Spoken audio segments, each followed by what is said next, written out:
Good morning, writers. I am chatting to you from Cape Town, South Africa. And while you may think South Africa is a warm and hot country, which it is absolutely freezing right now. We're in the middle of winter.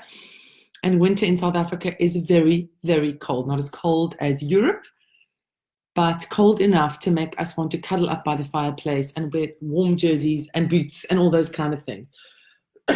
Excuse me. So this is actually a follow-on to my last live in which I spoke about how to send your book off to an agent or a publisher. So this is a section which really covers, well, what actually happens when you send your book off? What can you expect to happen? So I'm going to lump agents and publishers in the same category because the bottom line is you're sending your book out to a professional and asking them to either represent or publish your book. So the absolutely first thing that can happen is nothing. You get no reply. They don't email you back. There's no acknowledgement letter, or you've submitted it online via Submittable or one of those platforms, and you just get a very standard thank you for your submission. We'll get back to you. And 3 months pass, and 4 months pass, and 5 months pass, and you have no reply. So my advice, if that happens, if you hear nothing back, is to follow up. Very often, agents are busy, publishers are busy, they get a lot of submissions. By all means, they may take up to 3 months to get back to you, but thereafter, generally they should have replied. And so if they haven't got back to you, scenario number one, no reply. Follow up. Send them a mail, say, did you get it? Use your reference number if it's submittable and just double check and just check they got it. So no reply is the worst one.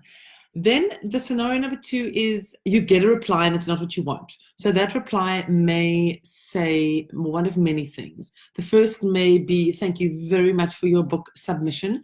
We only look at books every 2 months, 3 months, 6 months. So please allow us up to 90 days to get back to you. And then it's an auto-generated response. So don't, just wait. It's a waiting game at that point. Maybe put in your diary and do a double check 3 months down the line that they have got back to you. So the second reply you may get, which is also one you may not want, hi Penny, is the reply of, thank you so much for your submission, but our book list is full, or this is not in the right book list, or we're not publishing titles about this at the moment. Or this is not our genre, which would have been a mistake because you should have known the genre they publish before you send to a particular publisher. So this is one step in the right direction. It means they've opened the query letter, they've looked at what you're writing, and they've just made a snap judgment. So you may get that. One step further, one better reply is when they reply with some very specific stuff. And it looks a lot like this, or it can look a lot like this. Thank you so much for your submission. We think you've got a lot of promise, and we like your story. However, there are a few problems with it, and they may list them below. You've got a cliched inciting incident, or you're talking in the wrong viewpoint, or you're using second person and it's disturbing to the reader, or they may give you a list of various things that are wrong with your book. And they may say, you've got some promise, and when you have completed this, or if you've improved it, please be in touch and send your book again. And then you've really hit the gold mine.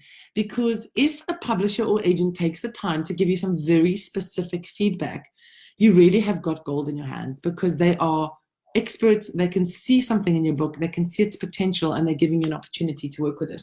In fact, in Greece, one of our writers who came to talk to us, a Northern Irish writer, said that is how she got better. Singularly, she took the feedback she got from rejections and she learned from it, and she submitted down the line to the same person a far better manuscript and said, look what I've done, I did everything you asked, I think this is amazing, tell me what you think. And she got her publisher that way.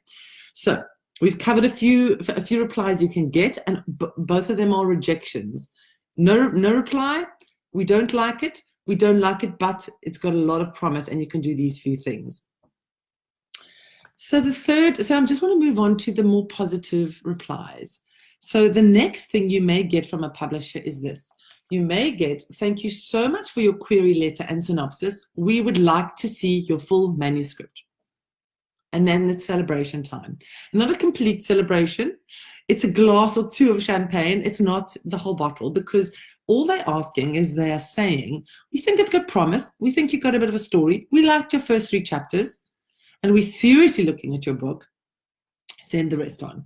So that, again, unfortunately for writers, is a waiting game.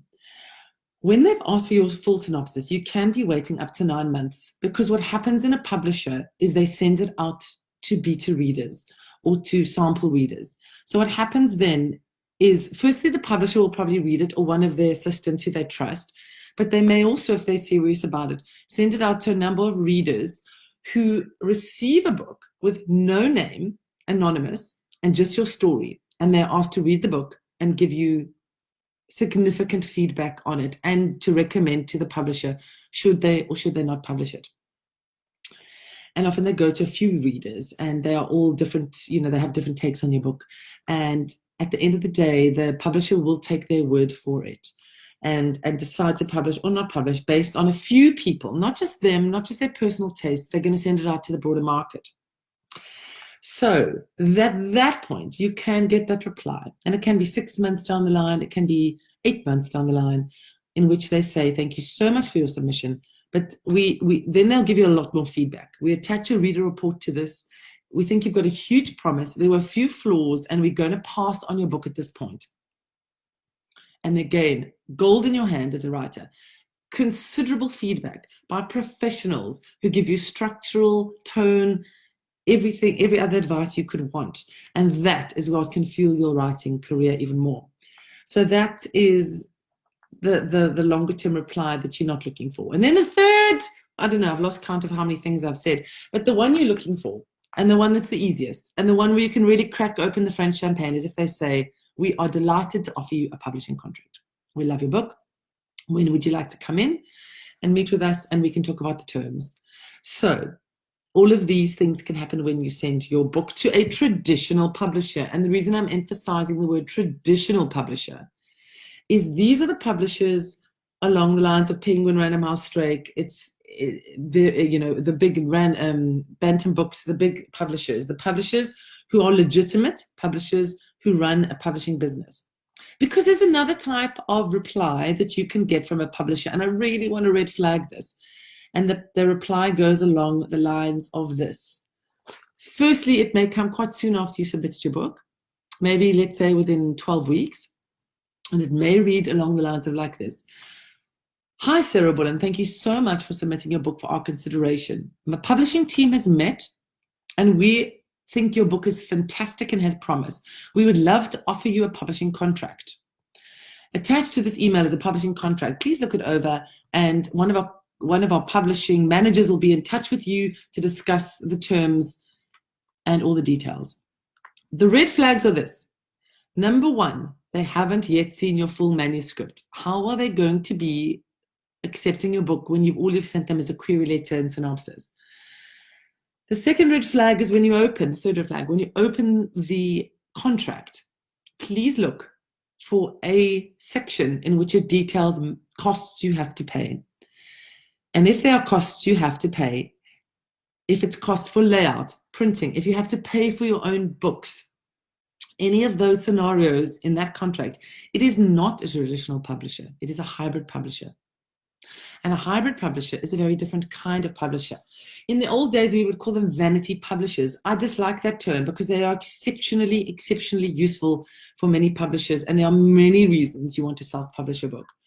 But I want you just to be aware of that. So you don't do a hysterical song and dance, tell everybody you've got a publisher, and then you sit down and you look at the contract and you realize that you're in for £20,000 just to get your book off the ground. There are times and places that you do want to choose a hybrid publisher, because many of my clients I work with are professional speakers, professional life coaches, and they are selling their books themselves. They don't need a publisher to distribute their books. They're selling them at back of room when they do talks. They've got an existing database, and then it makes complete sense to have a professional team edit your book, produce it, lay it out, get the cover design, and ultimately get you some level of distribution to the bookstores, because you're going to be selling your books. So just to flag that, just be aware of the kind of publisher who's saying yes to your book. Please do your research.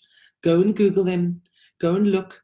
Google their names, and are they, legitimate publishers? There's loads of websites that'll tell you if they work or don't work. And just because I'm going to wrap up now, just some more advice about submitting your book, because you need to keep submitting your book. I generally tell writers to send to at least 20 publishers per send out, because per send out, you're going to be waiting for a very long time for them to get back to you. You can be waiting for 6 months. So when you have this exciting moment, I'm going to send it out, get a list together of minimum of 10 up to 20 and send to all of them in one go and see what comes back to you. Do your follow-ups, start pursuing that. If within sort of 5 months, 6 months, nothing's come back to you, you get another list of another 20 publishers who publish in your genre, your style, your region, or whatever it may be, and send it off again. And you will just have to keep doing this until something comes back, something positive. And if if you're just getting the feedback about what to do and whatnot, how to tweak it, that by the time you do your second send out, maybe that's 3 months down the line, you've got a bit of feedback, your book is better. So I'm not going to talk right now about digital publishing. I think I'm going to save that for another Facebook Live video. And this is really about what can happen when that book gets sent out. So take heart, start sending your book, keep sending your book, and see where it takes you, because there is one thing that gets you a publishing contract, and that is persistence. Nobody's going to buy your book if it's on a file in your computer. Nobody's going to buy a book if you send it to 2 people and shrivel up and die when they tell you they don't like it. You don't need 1,000 publishers. You just need one publisher to like your book. And the onus is on you to really do the buckshot approach, where you hit enough publishers so eventually you actually find one that goes, I like that. I like that writer. I like what they're saying. So you don't need 1 million publishers, and you certainly don't need everybody to read your book. You only need readers who are interested in what you have to say and who think your style's great. So I am going to leave this up so you can re-watch this. And you can also post comments or questions below. Penny, Priscilla, Subrendi, if you have any comments or questions, just type them in the box. But otherwise, you can watch this later. See you all next week.